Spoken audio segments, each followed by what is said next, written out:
ನಾರಾಯಣಪುರ ಬಲದಂಡೆ ಕಾಲುವೆ ನಿರ್ಮಾಣದಲ್ಲಿ ಬೃಹತ್ ಭ್ರಷ್ಟಾಚಾರ ನಡೆದಿರುವ ಬಗ್ಗೆ ಕರ್ನಾಟಕ ರಾಜ್ಯ ಸಂಘ ಮತ್ತು ರೈತ ಸೇನೆ ಸಂಶಯ ವ್ಯಕ್ತಪಡಿಸಿದೆ.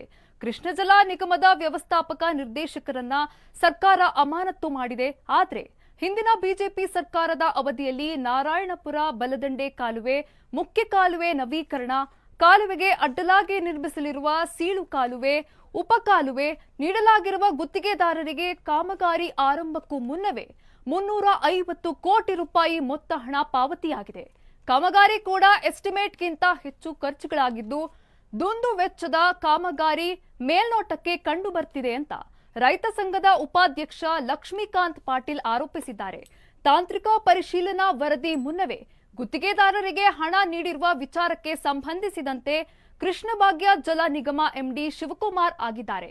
ಈ ಪ್ರಕರಣಕ್ಕೆ ಸಂಬಂಧಿಸಿದಂತೆ ನಿಗಮದ ಕೆಲ ಅಧಿಕಾರಿಗಳು ಕೂಡ ಅವರ ಮೇಲೂ ಶಿಸ್ತು ಕ್ರಮ ತೆಗೆದುಕೊಳ್ಳಬೇಕು ಅಂತ ರೈತ ಸಂಘ ಆಗ್ರಹಿಸಿದ್ರು.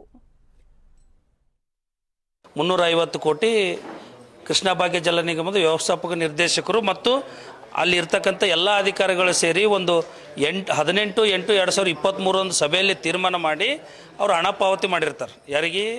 ಗುತ್ತಿಗೆದಾರರಿಗೆ, ಕಾಮಗಾರಿ ಸಂಬಂಧಪಟ್ಟಂತೆ.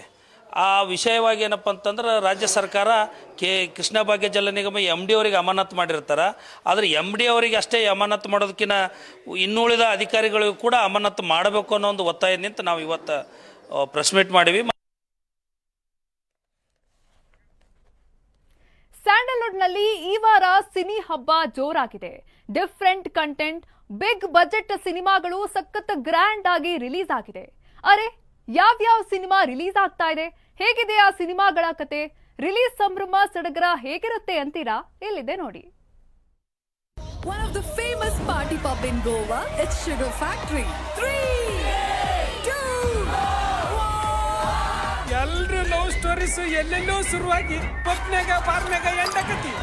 ಆದ್ರೆ ಇವಂದು ಈ ಶುಗರ್ ಫ್ಯಾಕ್ಟ್ರಿನಾಗ ಚಾಲು ಆಗೈತ್ರಿ.